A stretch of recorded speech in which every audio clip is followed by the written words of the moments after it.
Драги мои, добро вечер и добро ми дојдовте во уште едно издание на една од вашите омилени емисии на телевизија Алфа, која оди на социјалните мрежи, подкастот на ТВ Алфа. Во оваа епизода отвораме разговор кој што оди малку подалеку од јавниот живот и функцијата, односно малку подлабоко. Од детските соништа и првите улоги до најголемата сцена – политиката. Каде завршува актерството, а почнува политиката, или пак може да се испреплетени и може паралелно да се одвиваат. Зборуваме за раскрсниците кои што го обликуваат човекот, за искрените одлуки и добро одиграните чекори или потези, за културата како вредност, но и за туризмот како додадена во истото министерство.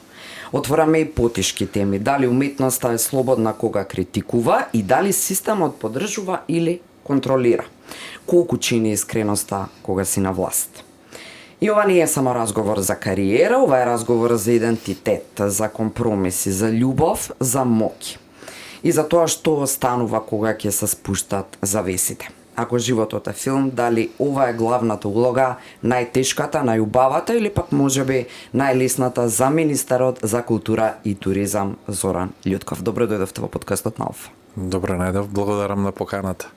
Мило ми е што сте вечерва тука и веднаш на почеток, бидејќи знам колкав товар е самото Министерство за култура заради суштината и тежината на културниот идентитет, но дополнително го имате и туризмот. Лесно ли или тешко ли е, министре, реформските процеси во ваков еден институционален пакет да се спроведуваат? Еве. Може ли вака да ве прашам? Прво од најавата се исплашив малку, бидејќи вака од надвор кога ќе ги погледнете работите, сваќате колку е обемен овој ресор и колку е голема одговорноста, посебно кога ќе го додадете и туризмот во културата, бидејќи културата не претрпела реформи повеќе од 10, 12, 13 години, можеби и повеќе. И сега се наоѓаме на една раскрсница каде што мора да се направат одредени реформи, ако сакаме да бидеме мирни во годините што доаѓаат. И да, многу тежок, можеби едно од најважните министерства, едно од најважните ресори во државата, бидејќи овдека не се работи само за култура, не се работи само за живата уметност. Овдека се работи комплетно за јазикот, за идентитетот на државата, за лицето на државата. Посебно кога го ставате и туризмот, овој ресор е единствениот кој што најголемиот репрезент на една земја. Тука мора да ставиме силен фокус. Во прашање не се само колку пари ќе имате или колку средства. Да, навикнати сме некако така да ги гледаме работите и само така. И само така, точно. Многу е важно да знаете која ви е целта, кон што се стремите и кога се стремите кон една заедничка цел, заедно со тие кои што ве поддржале, заедно со тие кои што имаат идеја како треба да се оди понатаму, мислам дека ќе имаме полн погодок во идните реформи. И всушност, кога разговарате со големите европски земји со министрите, ќе видите дека во фокус секогаш прво ја ставаат културата, па дури подоцна спаѓаат и другите ресори, бидејќи таа е највидливата, таа е најзначајната. Јас би сакал така и да остане. Да. Ќе разговараме за тоа колку од работите што ги планиравте во насока на остварување на целите успевате да ги изменаџирате, бидејќи се работеше за период, прво е многу кратко сте на функцијата, 2 години се мал период за да може нешто наназад неколку години уништено да се поправи, а не пак како што велите до 13 години кога нема реформи, тоа е кус период, а верувам дека имате желби, амбиции и цели кои сакате да ги остварите. Но сега малку ќе допреме до министерот, односно до Љутков. Што ако денешниот министер би можел да му напише писмо на детето, на малиот или младиот Зоран Љутков, што ќе му премолчите во писмото? Што нема да му кажете? Некојаш си го поставувам прашањето кога ги гледам моите ќерки, веќе се 12 и 11 години, и кога ги гледам како функционираат со своите пријатели, како функционираат со нас, како се снаоѓаат во школа. И кога ќе видам какви постапки имаат, некогаш си велам, да, добро, можеби подобро да и посочам нешто, да не ја направи грешката што сум ја направил јас и така над. Но во еден момент си премолчувам, бидејќи сакам сами да ги осознаат работите. Сакам сами да знаат за животот, што е тоа што ги очекува, бидејќи кога му помогаш на некого цело време и му го трасираш патот, тогаш едноставно не може да ги види и другите последици. Некако имам чувство дека ако ги оставам сами да се снаоѓаат во животот, се разбира, нели поддршката е тука, дека ќе имаат подобра иднина, ќе станат многу постабилни личности. И од тие причини, сега на прашањето, веројатно не би му напишал ништо на Малиот Зоран, бидејќи така и јас растев во таква средина, бидејќи моите родители не се од фелата, моите пријатели или нивните пријатели не биле од фелата, едноставно сам сум се снаоѓал во целиот овој процес. Некогаш се чувствував и неразбран затоа што во 14 години во Велес, после 14 години јас бев првиот човек кој што се запиша на факултетот за драмски уметности. Имавте ли поддршка од дома?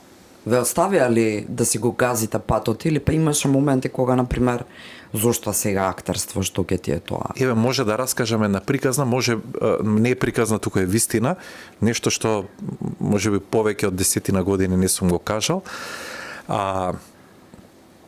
Се сеќавам дека во еден период веќе не знаев како дете на 10, 11, 12 години, не знаев што сакам.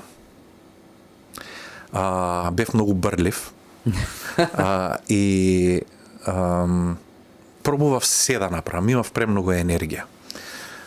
Учев да скијам, одев трчав на 100 метри, трчав, барав нешто што ќе може да ми исцрпи и да ми измори. Ништо од тоа не ми привлече внимание.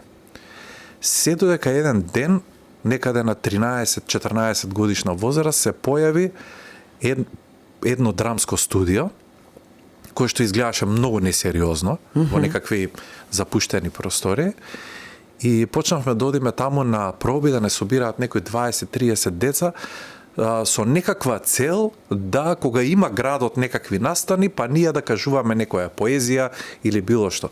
Но кога видеа колку многу се пријавија, решија да направат представа.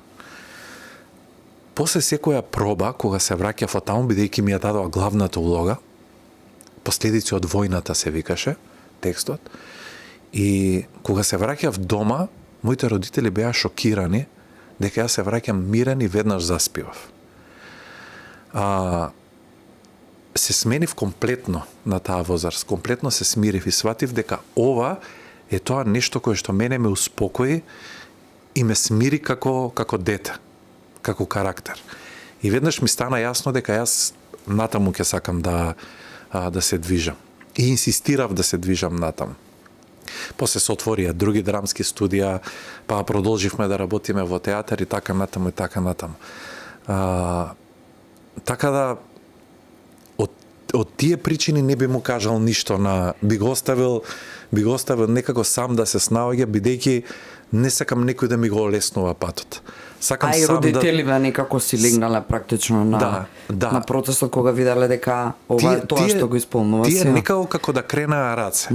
Бидејќи имаше кон мене големи критики зошто се однесувам така, пробува на разни начини да ме скротат. Од тогаш се повлекоа.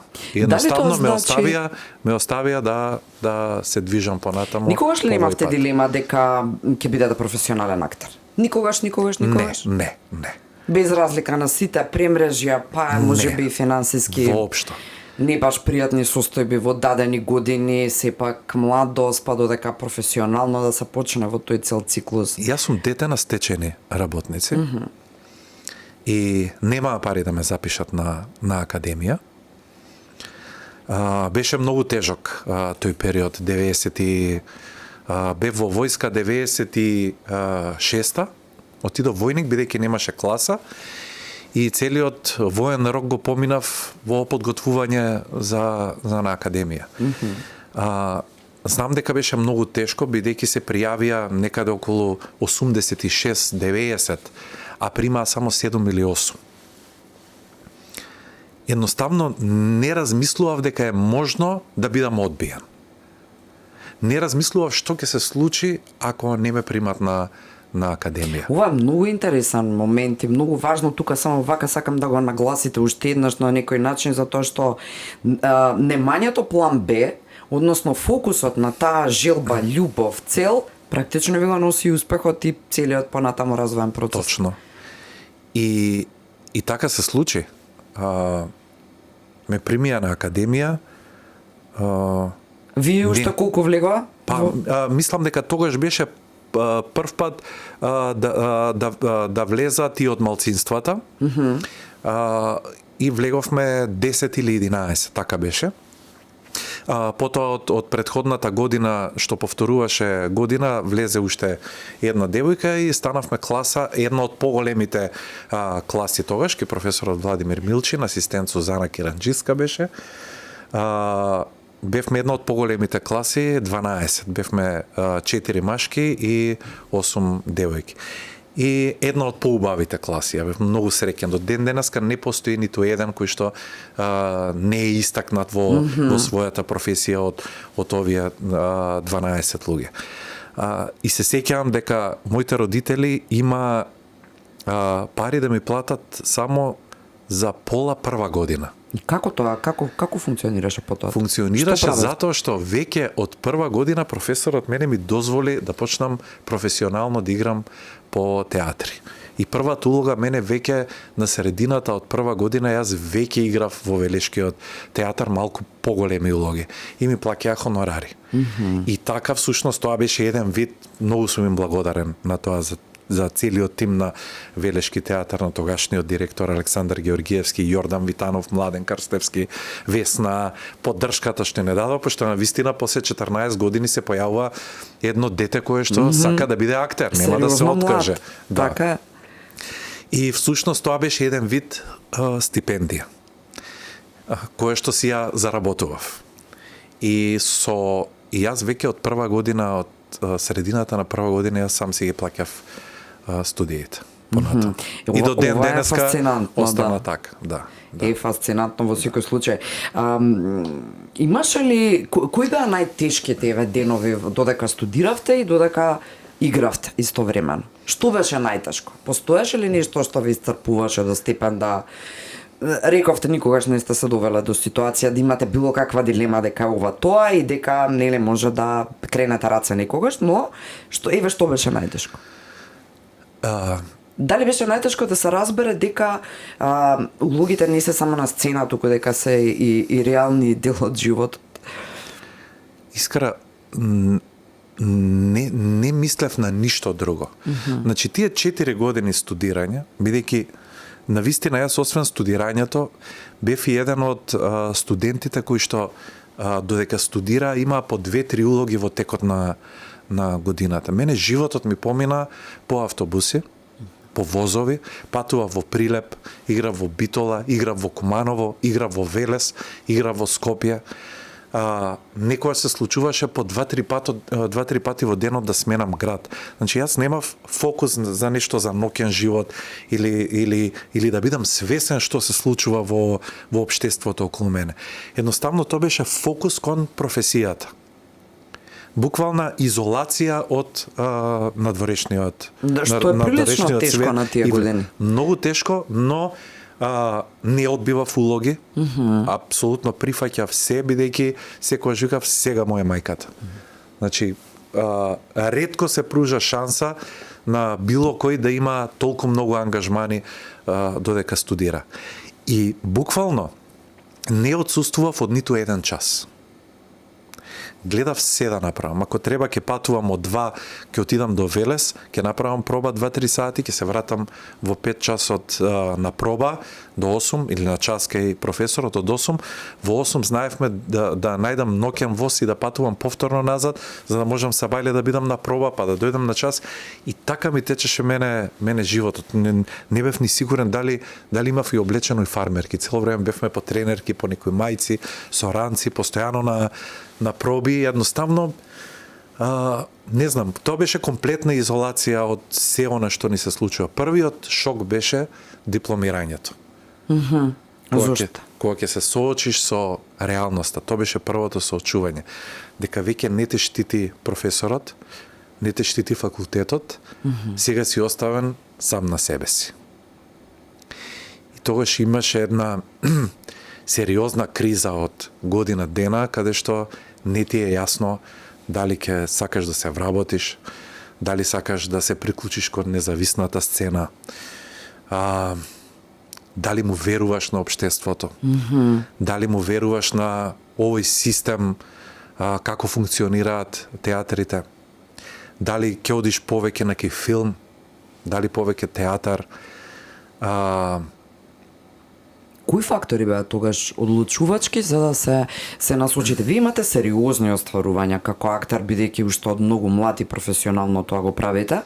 Многу ми беше важно да ве оставам ова баш вака да го опишете, бидејќи има млади кои не следат вечерва, има и потенцијални професионални актери кои гледаат, кои се гледаат себе си на позицијата сериозно ангажиран актер во овој уметнички дел, и многу е важно што не споменавте никогаш не нагласивте дека парите ви биле воделка.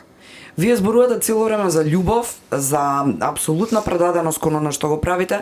Зошто сакам ова да го нагласиме, бидејќи кај многу млади кои влегуваат во било кој тип на професија не достига тој жар. Секогаш мисла дека рамката се става финансиски, толкава плата, толку колку пари, толку музика, но не е така. Не е така, максимумот од себе човек секогаш треба да го извлече. Значи прашањето да се вратаме во суштина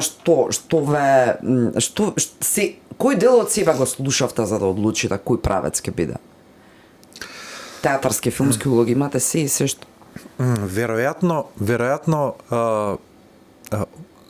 хонорарите никогаш не беа, како што кажа, не беа пресудни, бидејќи, како што кажав, јас потекнувам од семејство на стечајни работници и сме поминале буквално во тинеџерските денови, ајде да не отварам тажните, но сум видел се кај родителите. Сум ја видел таа немоќ како да ни помогна да продолжиме. Нас не се погоди транзицијата, тоа е тоа. И тоа беше многу страшно, и така да тие хонорари кои што следуваа понатаму буквално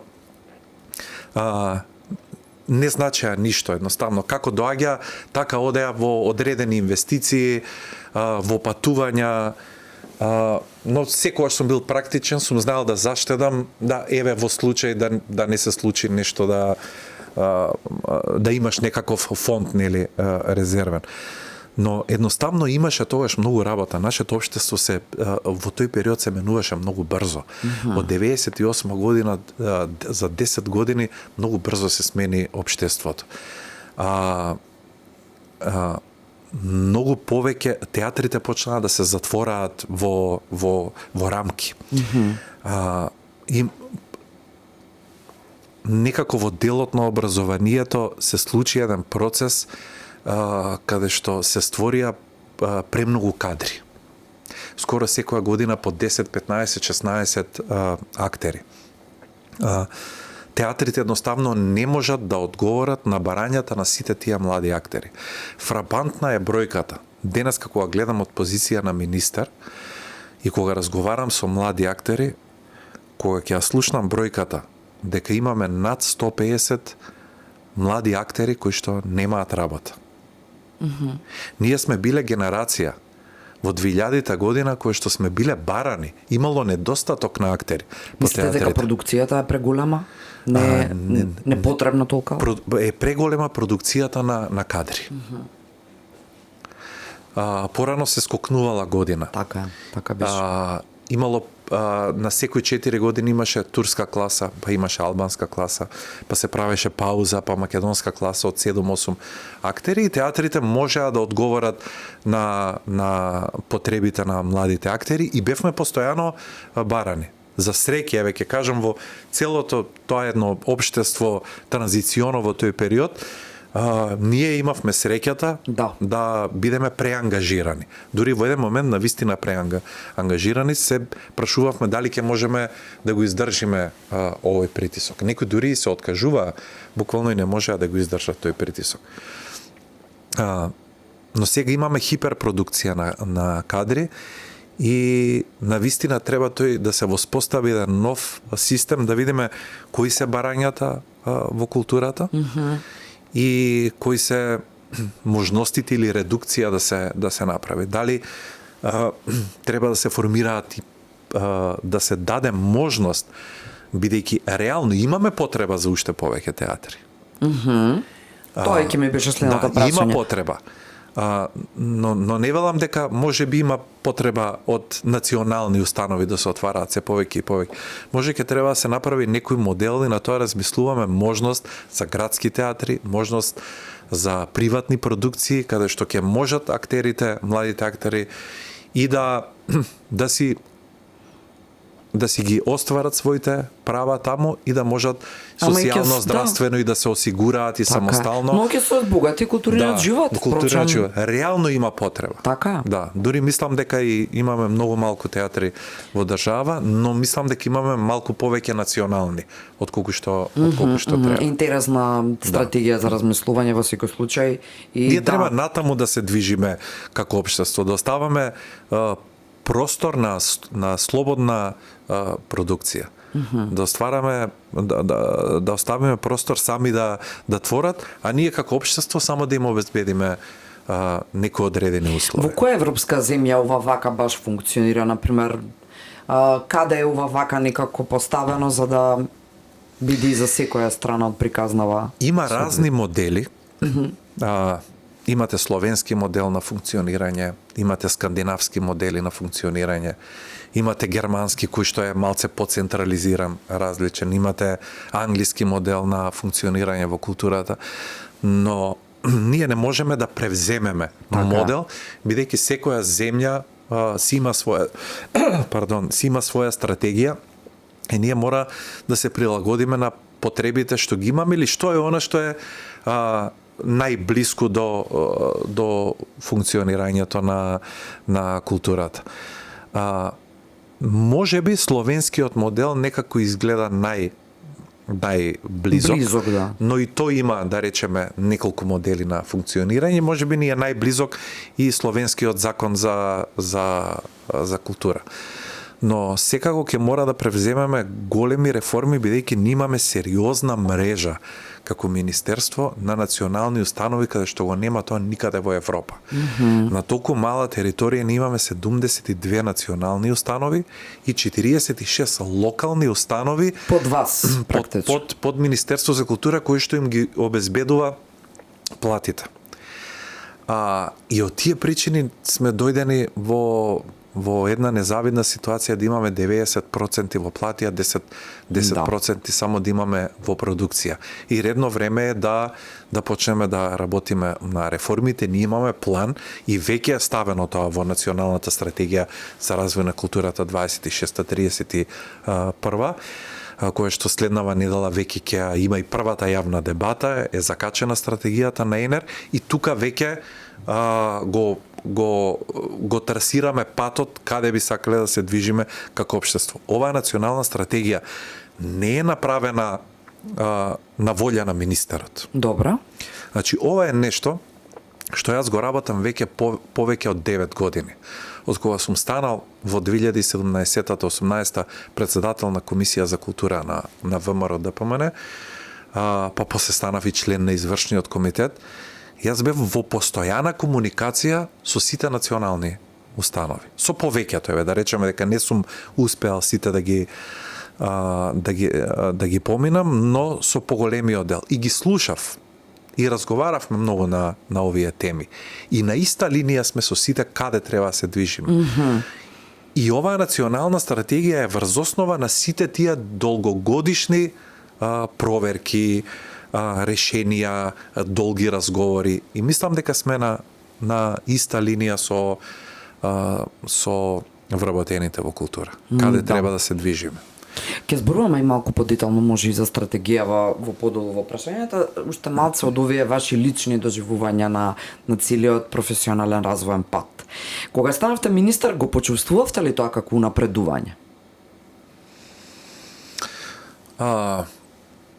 Се разбира дека е голема честа. Второ, јас не дојдов на позицијата министер неподготвен. Да бидам искрена, јас не би сакала да бидам на местото на Зоран Љутков, еве најискрено, со оглед на сите предизвици кои ги имат. Ке беше, ако беше лесно, ке беше можеби и некој друг. Но ние како опозиција работевме многу темелно, се подготвувавме за влада. За разлика од 2017-та, кога дојде претходната влада, влегоа апсолутно неспремни во целиот процес. Дури не сум сигурен и дали има некоја комисија за култура. Бидејќи влегува неспремни, затоа така изгледаше и предлог законот за остварување на јавниот интерес во културата, кој што за 7 години не успеа да го донесат, затоа што не можеше да се имплементира во македонското општество во пракса. Затоа и така изгледаше националната стратегија 18-22, затоа што беше неспроведлива. И тие самите го сватија тоа. Таквите брзи решенија и влегувањето во одредени процеси неподготвен, дојде до такви катастрофални последици кои што ги имавме ние. Имено тука се сложувам комплетно, бидејќи сме правеле доста анализи и прилози на тема тогашната стратегија и тоа беше најмалце што може да се каже абсурдно внатре. Имате ли впечаток, односно дали една од причините за таквата состојба е фактот што генерално политиката не се надева на гласовите кога ја споменува културата, па затоа културата е некако во фокус на кампањата за време на предизборието, односно политичарите многу не се занимаваат темелно со култура. Имавте ли таков впечаток дека ете тоа е тоа? Па сега култура нас не ни носи гласови, што сега ние тука нешто многу ќе се посветуваме, а во суштина... Мислам во суштина е сосема обратно. Така е, но свеста до сега може би не била ваква. Културата всушност барем еве зборувам како од аспекти на член на извршниот комитет и како председател на комисија за култура, колку сме се залагале за одредени процеси. Се што сме договориле во тие 7 години, значи сме поминале низ многу циклуси, сме направиле сериозна програма. Таа програма е денес преточена во владина програма. Значи ништо од тоа ниту е скратено, ниту пак е тргнато на страна.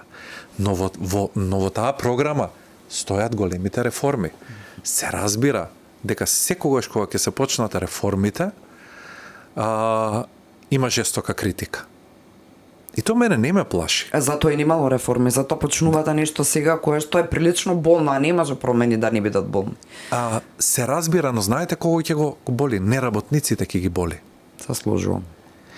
И жално е да се падне под притисок на одредена група неработници или луѓе кои што не сакаат промени, за да уживаат во некаков комодитет кој што го уживале на нас за 10 години, за сметка на тие кои што сакаат да работат. Ние мора конечно да сватиме дека секаде, буквално во сите ресори, и во здравство, и во образование, и така натаму. Еве зборувам конкретно за култура. Ние мора да ги унапредиме луѓето, мора да ги валоризираме. Мора да ги наградиме тие што работат.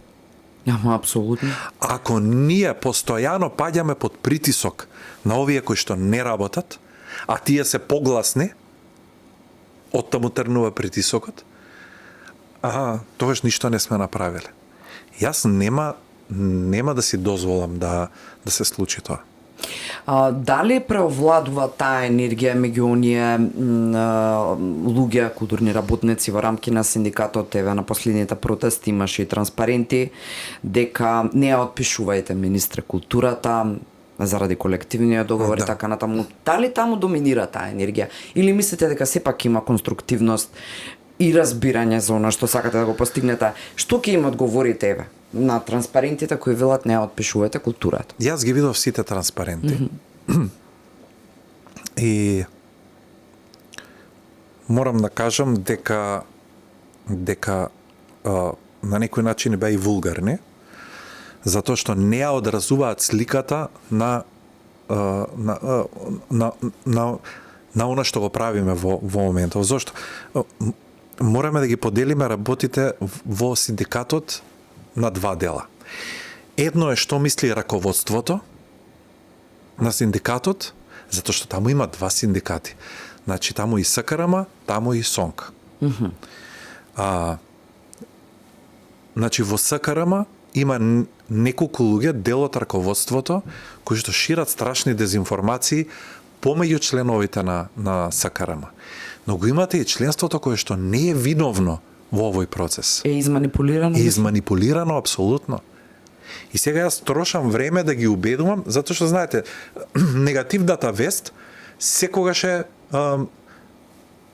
се качува на пиедесталот. Така е психологијата. Да, психологијата вели. Тоа медиумите веднаш го превземаат, тоа дека е сериозен удар. Вие да излезете со транспарент дека се уништува културата, а при тоа правите реформи во кои што не само што нема да се намалат платите, може би ќе се зголемат. Не мораме да го отвориме колективниот договор. Ако како министер ги вклучувам синдикатите во процесот на создавање на нов закон, на нов колективен договор, дали е тоа грешка? А ако ги отпишеме, што би се случило? Треба да ги решам работите, па јас можам да ги решам за 5 минути, можеме да ги решиме со закон. Значи, вклучувањето и барањето постојано да бидат вклучени во процесите, тоа е демократија. Но тие им шират, неколку луѓе шират негативни вести и лажни информации кај членовите. Мене многу телефонот, да ви кажем, ќе прегореше после одлуката на Уставен суд. Што значи ова, како значи ова, што ќе се случува понатаму. И сега го користам времето и телефонски да се среќавам со луѓе да им објаснам дека тоа не е така. Дека ние треба да работиме на подобар колективен договор. Дека ние мораме да почнеме заеднички да работиме на реформите. Па вели, нас ни кажуваат дека готово ќе ја затворите вие како министер, ќе ја затворите културата. Дали е возможно човек кој што доаѓа, да, јас да работам против моите колеги во драмски театар кои што се 80-90. Тоа е мојата фамилија. Драмски театар е мојата фамилија. Велешки театар е мојата фамилија, јас сум пораснал таму. Невозможно е да се шири таква манипулација дека човекот кој што доаѓа од внатре денеска ќе ја уништува културата. Невозможно е, мојата сопруга е актерка, мојот кум е актер, моите најдобри другари се актери. Зарем јас ќе работам против овие луѓе? И тоа е на вистина, затоа неколку пати сум рекол дека политички делуваат раководството во одредени процеси. Значи тоа е чисто политичко делување. Да, ма тоа значи не мислење на вистински реформски процеси кои што се државнички, државни, се надпартиски. Има нешто кое што никој никому не брани да биде, нели, идеолошки наклонет или да биде член и како и да е симпатизер, и тоа е нормално и тоа е демократски, меѓутоа има нешто што се вика надпартиски и мора да се размислува во таа насока. Ако вие тоа го можете, мора да го можат и синдикатите. Како што реков дека имаме голема национална мрежа од национални установи 72 и дека ние мора да се реформираме. И ние ќе мора да најдеме начин како јас знам како ќе одиме понатам. Значи се е тоа испитано, подготвено, договорено, знаеме на каде ќе се движиме. Но јас не би сакал да ги исклучам синдикатите од ова. Ова треба да го направиме заеднички. А можам и сам. Ќе донесеме закон и е завршена приказната. Очекувате ли револуција сега околу новата стратегија која рековте дека е на ЕНР? Во смисла на тоа повеќе политички негативни конотации отколку конструктивност. Не. Очекувате дека ќе има соработка? Вака. Што ќе биде најтешко да се спроведе од новата стратегија? Што е многу важно кога ќе направам паралела од 18 до 22 во националната стратегија и ова што сега ја правим. Таа беше направена на адхок, нели, за 5 минути и така, и затоа имаше толку мала реализација. Сега зборуваме за национална стратегија која што не е донесена без консултација. Од првиот ден кога станав министер, ние веќе почнавме да работиме, видете, година и пол во носење за националната стратегија. Има критика долго. Да, апсолутно. Нека биде долго. Но ова е процес каде што ние направивме функционална анализа на сите 72 национални установи, како функционираат, на сите 46 локални. Добивме информации од сите општини, од локалната самоуправа. Добивме информации од сите независни уметници, од струковите здруженија, од Друштво на ликовни уметници, Друштвото на филмски работници, Друштвото на писателите и така натаму, индивидуалци консултирани. Направивме функционална анализа за можна фискална децентрализација заедно со економскиот факултет. Мојот совет за култура, кој што го води професорката Ганка Цветановска. Значи, обемни анализи направи каде би требало ние да се движиме пред да ја донесеме националната стратегија. И врз основа на се ова, повторно направивме разговори со сите засегнати страни. Консултирано и МАНУ, консултирани се факултетите, консултирано е УНЕСКО, направено е според методологија како што бара владата и така натаму и така натаму. Реално и нема никој критики во однос на тоа како пристапува вашето раководство и вашиот тим во анализата на работите. Тоа е факт. Тоа е исто интересно да се нагласи, бидејќи очигледно дека сте пристапиле сеопфатно онака како што треба. Видете, ние разговаравме со сите пред да ја закачиме на ЕНР. Еве, сега моментално е на ЕНР, се разбира дека ќе има забелешки и така натаму и така натаму.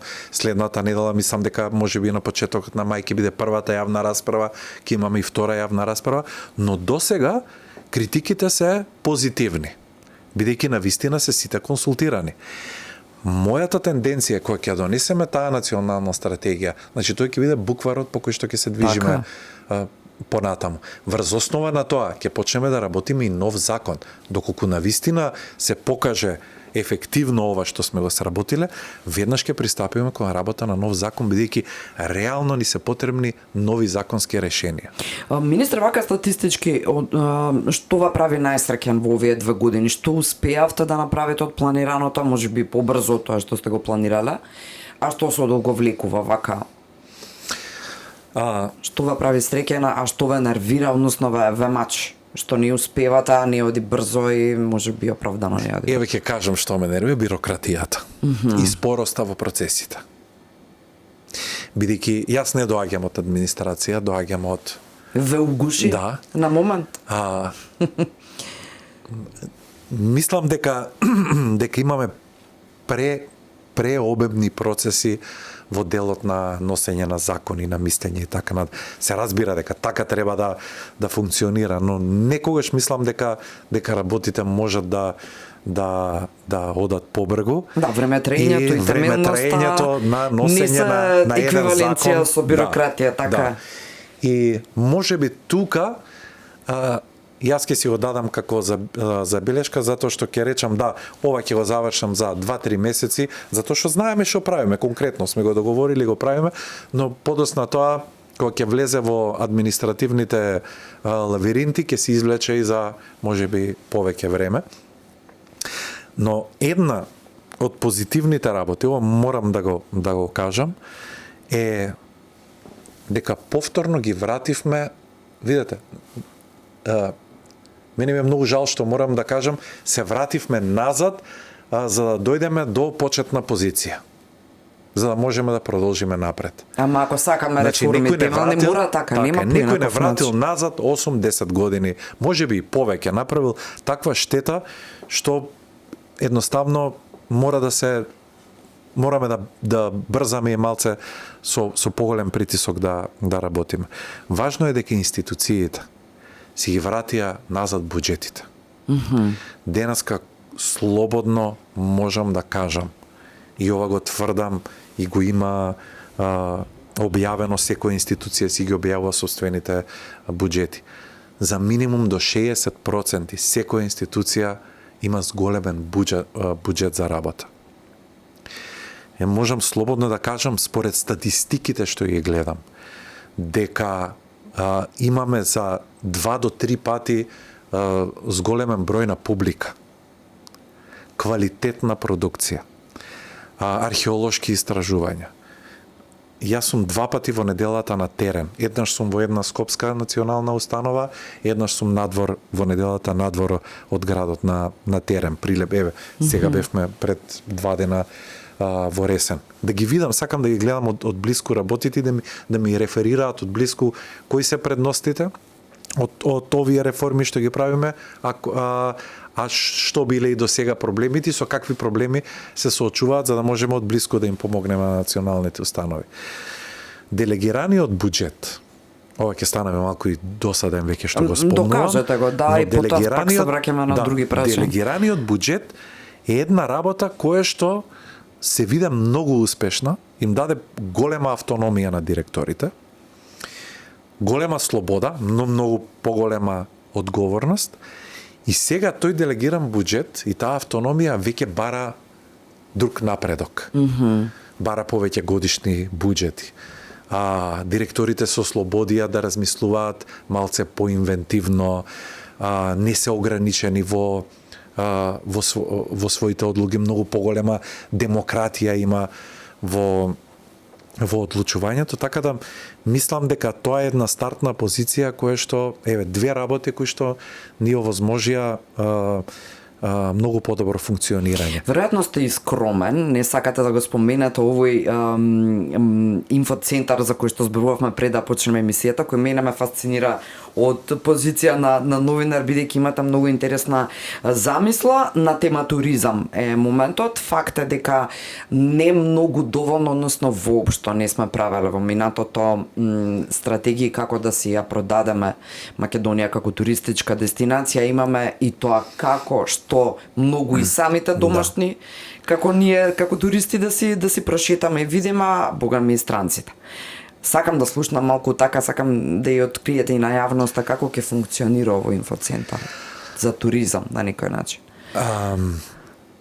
Многу проекти, значи можеби и немаме време, многу проекти важно дека сте задоволени дека работите се движат. Сум задоволен и од тоа како функционира веќе агенцијата за филм, зголемениот буџет, таму новите закони кои што ги носиме и за културно наследство, и новата стратегија, и новиот закон за филмска дејност и така натаму. Значи сите се веќе во процес и веќе се при крај. И мислам дека ќе имаме голем успех и вака се поздравени. Во делот на туризмот превземавме, ево прв пат го кажувам, превземавме еден простор во кој што се уште не сме официјално вселени. Правиме еден инфоцентар кој што ќе биде отворен преку целиот ден, секој ќе може да дојде да се информира, ќе може да дојде да седне внатре, ќе биде еден вид мини читална, ќе може да си земе информации за туристички рути, тури и така натаму, да се информира се она што работиме, не само во туризмот, туку ќе може да се информира и во делот за културата, еден поинаков пристап кој што имаат европските метрополи вакви варијанти, исклучително ми се допаѓа. И ова е само еден почеток во делот на туризмот, бидејќи почнавме да ја работиме националната стратегија за развој на туризмот, но и закон за туристичка дејност. И формиран е и мојот совет за туризам, исто, кај што е со најпознатите луѓе кои што се вклучени во целите овие процеси и од делот на туризмот, професорите од факултетите и така натаму. Националниот координатор од кај премиерот Акан Махмуд се разбира ги води процесите и мислам дека за 2027 подготвуваме вака едни фини работи кои што ќе ни дадат надеж дека ова мало парче земја, Македонија, може да стане препознатливо за многу краток период.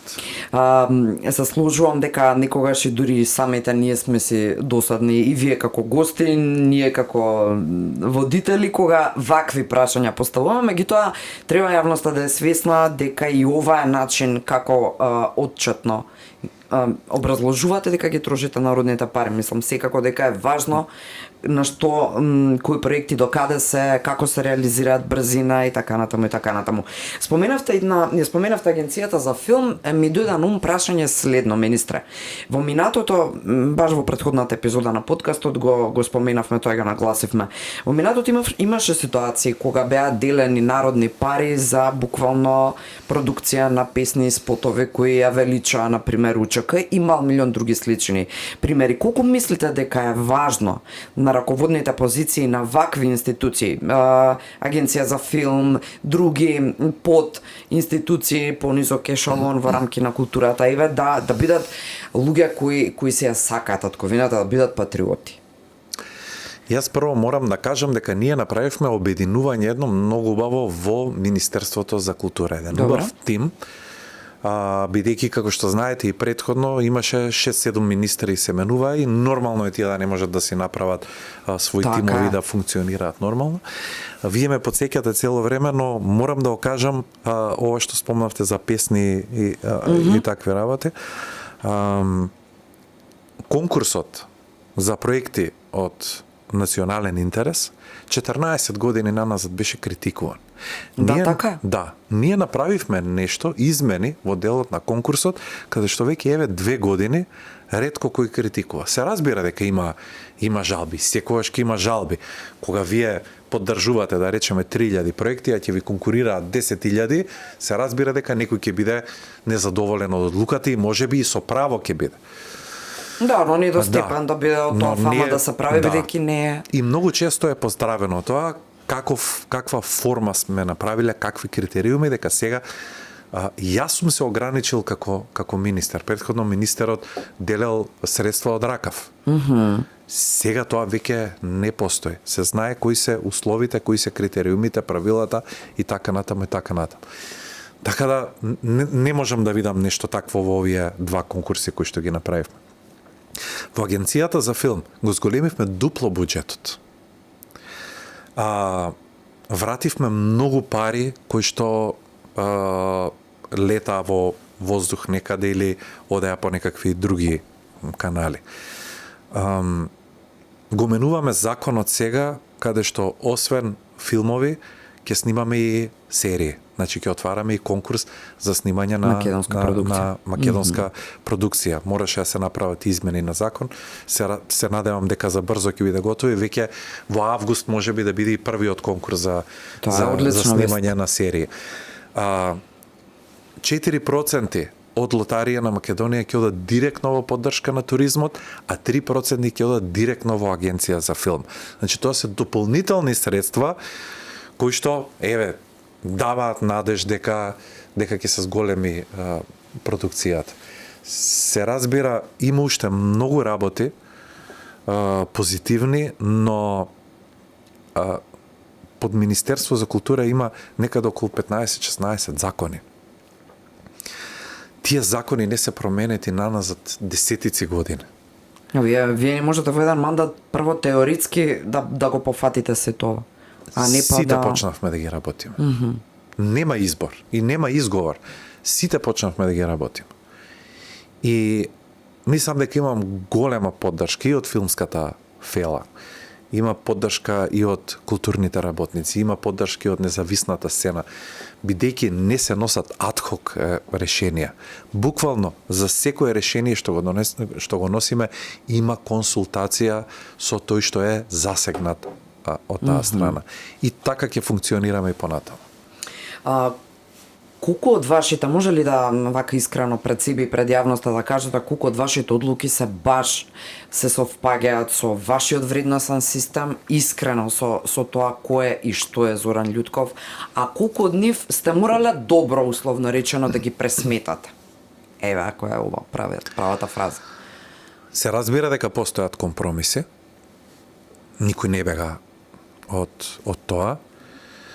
Се разбира дека не е се така како што сме мислеле на почеток, како што кажав и претходно, се соочуваме со одредени проблеми, но јас го гледам правецот. Значи, може би има мала пукнатина каде што треба да излеземе на крај, горе да се види светлото на денот, но важно е дека правецот е тој. Има многу предизвици. Има многу пречки. Не само административни пречки. Постојат пречки и од луѓе од фелата кои што не годал системот до неодамна, например. Конформизмот е страшна работа. Една од работите што никогаш не сум сакал, затоа не погоди уметниците најмногу короната. Да. Јас сум човек кој што работел до 4 премиери годишно. Значи, тоа вие од сабајле до вечер да бидете на проби, на проби и на представи и снимања и така натаму. Во короната не се направи систем, претходната влада не успеа да направи протокол како ние ќе функционираме за време на корона. Ако имаше протокол во здравство, ако имаше протокол во образование, дали тоа ќе биде онлайн или било како, кај нас немаше никаков протокол. Ние бевме буквално, тоа беше показател дека на одредена власт не им е важна културата воопшто. Тргнете ги на страна, нека лежат дома и тоа е тоа. И тоа многу не изреволтира. И лично мене ми изреволтира. Јас не сум човек кој што може да седи дома, да зема плата и да не игра представи. Да не ја потроши креативната енергија. Најголемо убиство за еден актер, за еден уметник е да не работи. Од тие причини, првото нешто што направив е ги зголемив буџетите. За да работиме, за да може да сме постојано на сцена, за да можеме постојано да твориме.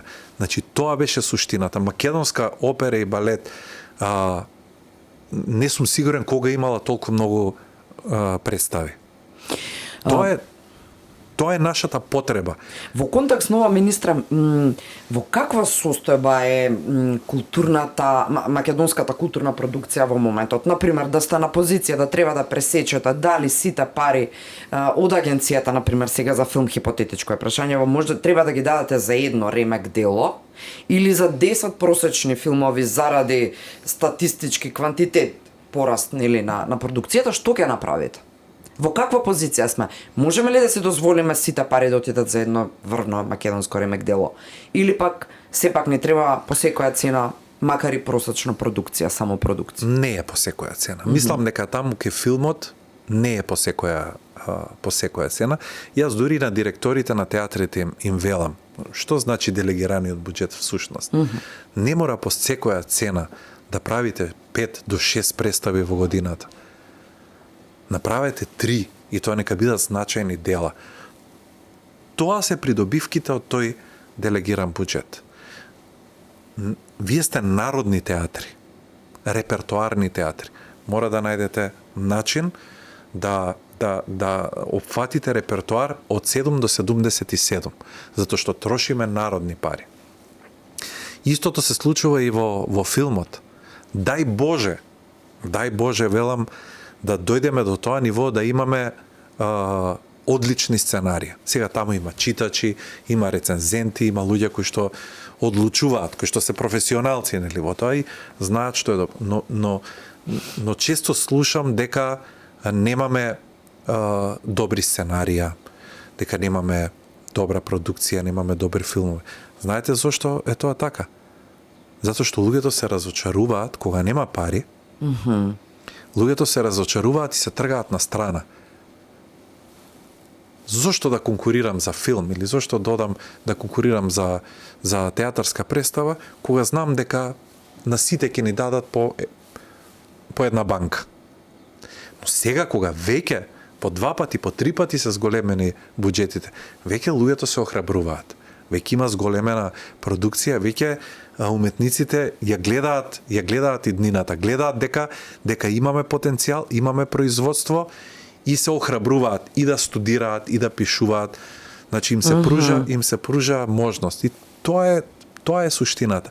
И во националните установи, но е зголемен буџетот многу и кај независната продукција.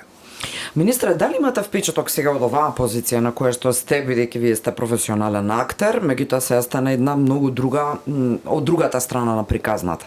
Кога креирате, кога менаџирате, кога ги правите реформските процеси, имате ли впечаток дека уште е она амбиентално состојба во која, да речеме, од политички причини не им се нудат улоги на одредени актери, режисери или како и да е, или пак тие самите си прават некакава автоцензура па им се чинат политички опасни одредени проекти па не влегуваат.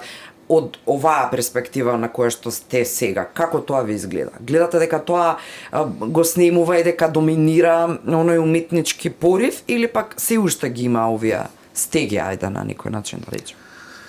Бидејќи сум сега прв пат од оваа страна да ги следам овие процеси, мислам дека не постои политички реваншизам во културата. Па и автоцензура као одредени. И цензура. Значи не постои. Ниту сум го видел, ниту пак ќе поддржам такво нешто. Бев многу лут и гневен кога тоа го направи претходната влада. Имено се случуваше, за те Спрема мене не, морам да кажам. Спрема мене не.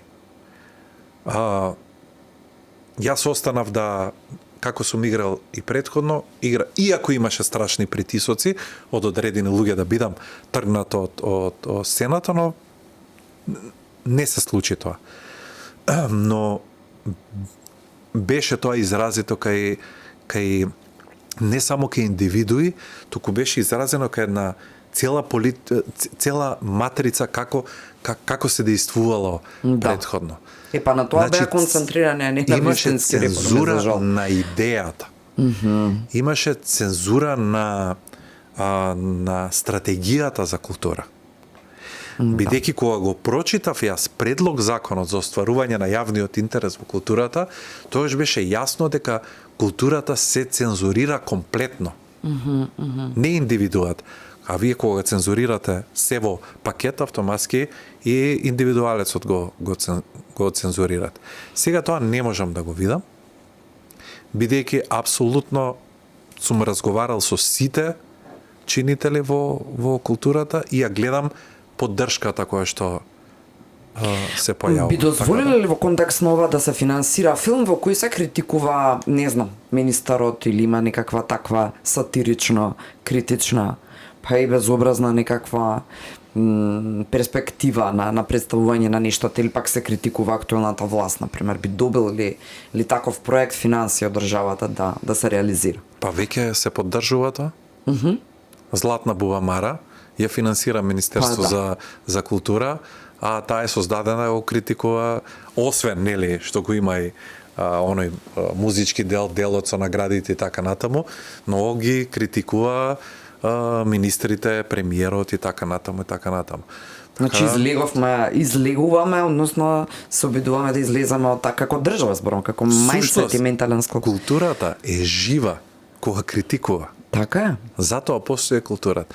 Ние не треба да се срамиме од културата ако не критикува, туку тоа треба да го земеме како позитивно. Делата, што најголемите дела, драмски дела, литературни дела, се создадени врз база на критика на едно општество. Критика на царот, критика на владетелот, критика на градоначалникот, критика на индивидуалецот и така натаму, критика на целото општество. Најголемите дела се создадени и се добри затоа што се создадени врз база на критика. И ако ние ја гледаме критиката како нешто позитивно, нешто кое што треба да не освести, да извлечеме поука од тоа, ни тогаш имаме култура. Така. И пак во продолжение на оваа тема, што за вас значи патриотизмот во културата? Како го разбирате? И сега тука имаме... Многу е различно, знаете, патриотизмот лично, како индивидуа или како Зоран Љутков, семеен човек, кои се принципите и вредностите што ги споделувам, а друго е кога си од страна на како уметник. Бидејќи сега ова ќе го кажа, јас ги разграничувам двете работи. И треба, јасно. И затоа сум многу среќен. Затоа што еден е Зоран Љутков, фамилиарниот човек, друго е актерот. Никогаш до сега не сум ги споил приватниот живот со професијата. Никогаш. Апсолутно разграничување. Да, но така се чувствувам многу враќање на здрав и многу буџетите, помотен. децентрализирање, тоа сето е патриотизам. Кога работиш добро за државата. Така. Кога им даваш можност на уметниците, не им давам јас можност. Кога се постојано на работа, кога творат, кога имаат различни мислења, кога зборуваат дека си ја сакаат државата и дека сакаат да останат овде и дека им се допаѓа театарот, им се допаѓа тоа што одат на работа, тоа е делот од патриотизмот. Кога последен пат се почувствувавте како човек, а не како функционер, бидејќи знам дека се работи како што се работи, денот ви трае и по 15 часа, но еве кога последен пат не сте функционер, се почувствувавте човечки, макар и нека не е убава емоција? Штом не можете да се сетите, тоа е тоа. Ете го одговорот. Кога ќе добиам критика од ќерките за моето неприсуство дома. Тоа е нешто што е неубаво, те освестува дека времето минува и дека ти даваш жртва за... Но често го кажувам тоа, дека некој мора да биде. Но јас сакам, кога ќе се вратам назад, повторно, даските што живот значат, сакам да се чувствувам убаво. И тогаш да му речам на министерот, супер, оваа работа ја заврши. Ако се чувствувам јас убаво, на сцена ќе се чувствуваат сите мои колеги. Мислите ли дека ќе бидете запаметен како министерот кој ги направи потребните реформи или ќе се останете за секогаш актерот Зоран Љутков во јавноста запаметен? Што мислите дека поголем белег ќе остави од вас? Оваа функција или онаа другата? Ако ме прашаше помеѓу театар и филм, ќе кажам дека ќе те запаметат секогаш по филмот, по сериите. Да речеме, јас имам направено толку многу улоги и толку многу главни улоги изиграно во театар, во Прилеп, во Битола, во Штип, во Струмица, Куманово, Велес, Драмски маната и така натаму, но тоа е невидливо. Ви можете да се појавите со една улога во една серија, како Сашко и Сашка, или се појавите Комшово 5+, или се зборувам и за серии, ќе се појавите таму и тоа станува многу поважно и ќе останете многу позапаметен по тоа отколку по... А иако мене театарот ми е далеку подраг од екранот. Така да мислам дека оваа функција ќе остави трага и дека ќе треба одреден период на прилагодување, но јас се борам да остави позитивна трага и мислам дека тоа ќе биде така. Ако утре не сте министар, што ќе биде првите 3 работи што веднаш ќе ги направите следниот ден? Ќе играм во представа, веројатно. И ќе го надокнадите овој делов со кирките нивните забелешки, тоа видете, времето не може никогаш да се надокнади. Затоа што годините се менуваат, ние се менуваме, тие растат пребрзо.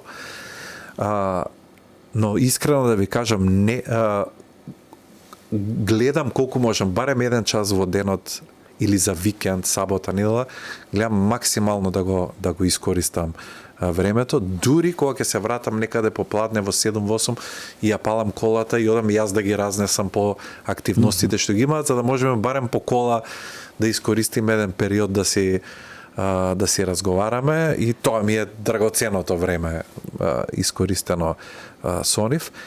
И се разбира дека нема да се надополни времето изгубено со нив, но и се разбира дека така ќе имаш и многу повеќе време да им обрнеш внимание. Се разбира, професијата е нешто што поготово уметноста никогаш не се заборава.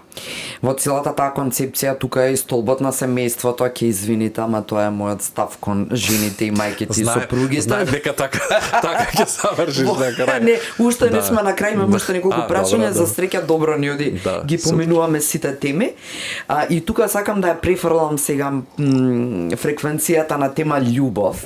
Во таа насока на вас оставам во која доза и форма и големина ќе си ја споменете. Маја, јас ја познавам вашата сопруга од многу поодамна. Нашето заедничко мало кај што израснавме не врзува со спомени и така натаму.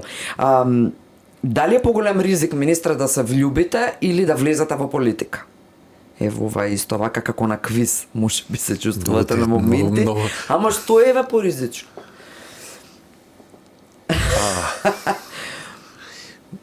За мене и едното и другото не ги гледам како ризик. Добра. Затоа што функционираме со Маја совршено. Дури и кога сум влегол, еве да речеме на почетокот, ако го речеме ризикот во политиката, ние сме останале да функционираме со апсолутна поддршка. Секакви чекори кои што сум ги превземал надвор од мојата професија, од актерството, секогаш биле со поддршка и со консултација. А еве да кажам еден интересен пример, дека не е тоа сопругата ти дава поддршка или не, сакам да кажам. Да не звучи клише. Да, не звучи клише. Ми се понуди во 2009 година да бидам да конкурирам, да бидам директор на еден театар кој што е на 200 километри настрана од Скопје. Значи во 2009. Она не беше ни вработена, ми се чини тогаш. И јас отидов да се консултирам со неа. Значи тоа значеше да станам директор, да си ја повлечам неиза таму во тој град, да почнеме нов живот. Како директор имаш одредени бенефиции, нели? Јас плаќав овдека стан под кирија, па таму да ми се обезбеди да не плаќам и така натаму.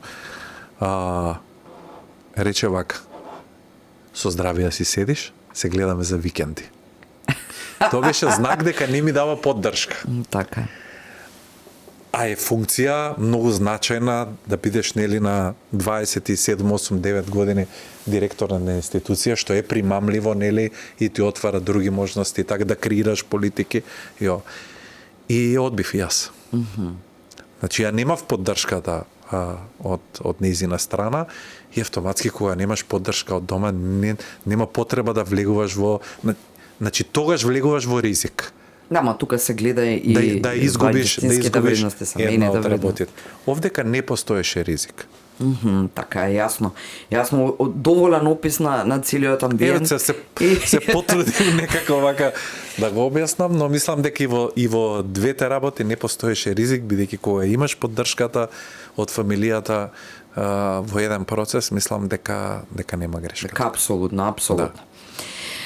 Ако вашиот живот е филм, која парче или која секвенца од конечната верзија би сакале да ја отсечете? Би ја отсакле? Не знам, искрам, многу тешки прашања ми Што ми се поставува. замисливте, нема веројатно таква епизода животна што би ја отсекле? Па, знаеш како,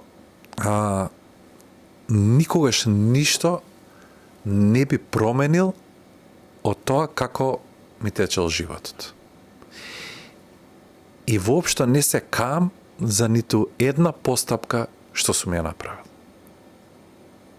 Па дури во моментот ако се чинала кој знае каква, после одредено време е вистинска одлука или Во вистинска. моментот можам да речам, ова беше апсолутна грешка што го направив, но подосна не нанела штета на некој друг. Значи, зборувам за грешките кои што сум си ги нанел сам на себе си. Веројатно вагата преовладува многу силно, пошто сум во хороскоп вага и пробувам да ги мерам сите работи 2 пати, 3 пати, 5 пати, дали е тоа во ред или не е во ред, се со цел да не му наштетам на другиот. И веројатно од тие причини сум задоволен од тоа како течат работите, бидејќи се што сум направил сам и со поддршка од фамилијата. И мислам дека повторно би сакал истиот филм. Кога би се вратил назад, еве, ако ми го поставиш и тоа прашање, кога би се вратил назад, повторно би постапил исто. Да, како и до сега. апсолутно, да. Да. Оти некогаш и тогашните грешки, условно речено, така. ако не сме ги направиле, па нема да сме во што сме денес. знаеле што понатаму, така. Дали министерувањето е улогата која што не сте одиграле никогаш на сцена или на екран, на даските што живот значат како и да е, а ја играте во реалниот живот? Или дури и тоа сте биле, дури можеби во улога сте били како министер. Сум играли Која животна улога? сум играли политичари, сум играли градоначалници, сум играли херои, сум играл и љубовници, и сиромашни, и богати, секакви улоги. Животната улога, затоа преска спомнав дека правам огромна дистинкција помеѓу театарот, професијата и животот. Во животот можеби сум многу кроток и многу мирен и многу досаден. Можеби, не знам. Сакам мирен живот, сакам да си го минам времето со фамилијата, сакам убави, фини работи, не сакам некои големи турбуленции, бидејќи тие работи ги имам во професијата. Па, од друга страна, професијата е многу турбулентна, многу бурна, со многу емоции, со многу повишување на гласот, со трошење на енергија, солзи, емоции, физичка активност и така натаму. Многу полиберална во однос на приватниот живот. Мислам дека пробав некако одлично го нацртав тоа баш како што треба. Добро, целата оваа мешавина од енергија, па на дневно ниво и генерално како професија и со сега оваа функција која што имате, е како се останува здрав психички во една таква турбуленција од купишта енергии кои се захтевни секоја на свој начин. Така, и затоа ти реков, нема потреба, на крај сакав да заклучам, затоа нема потреба во политиката глума. Нема потреба да се лаже овде. Затоа што вистината сепак ќе се излезе на виделина. Секогаш. Дали ќе излезе сега? Дали ќе излезе после завршувањето на функцијата некој ќе го оценува тоа што сме го направиле во тој процес. Јас и приватно и во професијата како актер се давам максимално. И сакам кога ќе заврши целиот тој процес и јас и тој што ме гледа во публика да биде задоволен. Така и во политиката овде. Значи ова се долги стази кои што треба да се изработат и кои што треба после завршувањето некој да застане и да рече да, ова беше добро или не беше добро. Јас нема да си дозволам да не биде добро. Младите во ова студија, ве го споменавте инфоцентарот, има и таму други некакви планови кои ги го споменавте и локалниот културен живот, локални театри и така натака.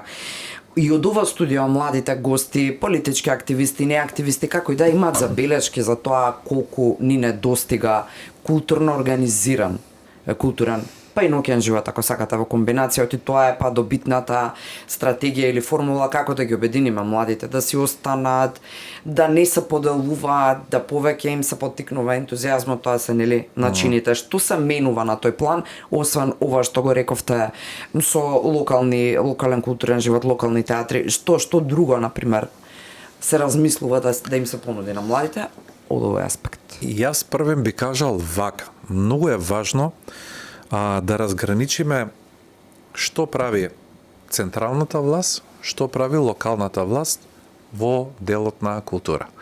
Ние се уште сме централизирани во секторот култура, во ресорот култура. И тоа многу централизирани. Не можеме како министерство да носиме политики во Македонски Брод, што е важно. Или во Македонска Каменица, или во Пехчево, Берово, Делчево и така натаму. Многу е важна локалната самоуправа да стане свесна што е она што им е важно во нивната општина. И е многу важно да кога се распределува буџетот за култура во одредена општина, бидејќи сум бил председател на совет во општина Велес и знам како функционира тоа, многу е важно голем процент да се одвојува за култура. Така. Тоа е она што им дава смисла на луѓето, да речеме во еден мал град или во некоја мала општина. Министерството мора да биде субвенционер во делот на локалната култура. Мора да се децентрализираме како општество, посебно во културата. Ние треба да поддржуваме проекти, а не ние да ги креираме проектите таму каде што не знаеме што им е важно. Затоа е многу важен процесот на децентрализација да се заврши еднаш за секогаш. Има позитивни примери во одредени општини, каде што буџетот за култура во рок од 3-4 години се зголемил, да речеме, од 3 милиони денари, се зголемил на 25-30 милиони денари за култура. Тие градови функционираат сосема поинаку. Еве ќе го земам Велес, бидејќи сум велешанец и сум бил председател на совет таму. 2,8 милиони денари беше буџет за култура во 21 година. Денеска е над 20 милиони денари. Знаете каква е променета сликата во градот? Ова не велам дека е заради министерството, политиките на министерството. Не, ова е заради политиките на локалната самоуправа. Тие станале свесни дека мора да ги зголемат буџетите и дека мора да им обезбедат на граѓаните на градот да има добри содржини, добра култура, бидејќи тие се креатори на локалната политика.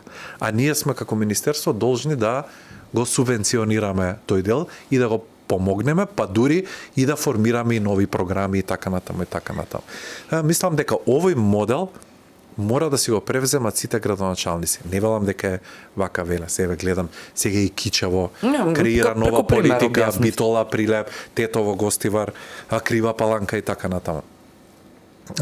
Градови кои што биле веќе градови на култура, веќе ја сваќаат силината и важноста на културата во еден град и многу повеќе буџети одобруваат.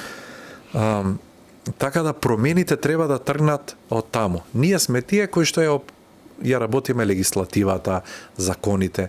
Гледајќи го тоа што го прават они, ние треба само да им ги подобриме условите. Да, една тимска работа и едно делегирано планирање и предавање практично обврски како што и треба да биде, како што е и во многу други европски земји. Министре, за крај, бидејќи контекстот и инспирацијата за да постои подкастот се практично вистинските вредности, семејните вредности, општествените вредности кои треба да ги вратиме и се трудам преку профилот на гостинот секогаш да ги извлечеме неговите лични индивидуални вредности кои го носеле на патот кон успехот. Ајде од оваа позиција за крај во овој контекст што ќе им порачате на младите, што на нивните родители, бидејќи тука се тие, нели, здраво семејство, здрави односи, па потоа здрава населба, па здрава општина и така натака и здрава држава на крајот на краишта. Може би за тебе изгледа вака едно како од најлесните прашања што се поставуваат, ова е за мене најтешкото прашање и е голема одговорност да им сугерираш на идните генерации, па и на родителите, што треба да прават во иднина за да функционираат нормално. Јас едно знам, дека човек, посебно млад или од дете, не може да изгуби ако посетува културни настани. Секое дете кое што чита многу, кое што оди на опера, на балет уште од мало, кој посетува театар, гледа филмови, не може да биде лош човек во иднина. Јас би им препорачал, а им се обраќам и на овака и на моите деца, дека таму е суштината. Ова се кратки форми, кои што ќе одат само кон, нели, имам чувство кон полошо и полошо. Да. Но немање трпение да се информираат и да се едуцираат, тоа се тие кратки форми преку телефонот достапни. Преска рековме, кратките и брзи решенија немаат никаков ефект. Тоа е тоа. Еве тоа би им препорачал. Да има возможност на децата многу повеќе внимание со тоа што ќе ги насочат да посетуваат уште од мали културни настани. Има голем избор. Да читаат многу повеќе книги, да читаат подолго и многу повеќе разговори. Едно од најважните работи, тоа морам да си ја пофалам својата сопруга, многу разговара со децата и многу време им посветува во долги разговори и мислам дека тоа ги прави многу посреќни, многу поелоквентни, а тоа е многу важно за едно здраво општество, да бидеме начитани, да бидеме здрави, да бидеме елоквентни и да можеме да размислуваме со сопствена глава, а не некој друг да ни наметнува одредени мислења. И од тие причини пак не би му напишал ништо на малиот Зоран. Да завршиме како што почнавме. Јас мислам дека немаше аспект од прво вашиот личен животен пат, а потоа и сите работи кои пропратно низ животот ги постигнувавте, сте ги постигнале, сега ги реализирате, што не ги опфативме.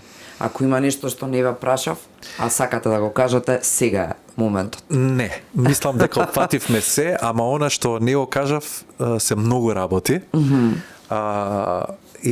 Ама ќе ни одземе многу време, можеби ќе треба да најдеме друг начин да ги кажеме тие работи, но во поинаков формат и во некоја друга емисија. Да, никогаш се па и овие работи многу по-важни да се кажат во даден момент отколку само, нели, политички, амбиентални ситуации кога де факто мора да се зборува за политика, луѓето сакаат да ги видат представниците во извршната власт, оние кои ги раководат институциите, на крајот на криштата, кои се во служба на народот и малце во подлабоко и поинакво светло. Ви благодарам што бевте вечерва дел од Благодарам подкаст. на можноста и што успеа вака приватниот живот Да ги измешаме да малку. измешаме со политиката и некако после овие година и пол постојано поставување на политички прашања. Убаво е гледачите да можат да не запознаат и од еден друг ъгол. Вие можеби се надевавте дека малку ќе одморите така од вложеност во јавен настап, ама испадна дека и овие се интересни прашања кои Овие си се многу бараат. потешки прашања, да. И ви благодарам уште еднаш што бевте дел од Благодарам на подкастот на Алфа. поканата и за можноста. Почитувани, ви благодарам што ја споделивте вечерва енергијата со нас. Мислам дека уживавте, мислам дека се сепак странични аспекти на интерес, ама кои успеваат да и ви го задржат вниманието. Ви благодарам што е тоа така и ви благодарам на сите пораки кои ги добивам со идеи, забелешки, со убава, па и со лоша критика, се е добре дојдено. Имајте убава вечер со Алфа.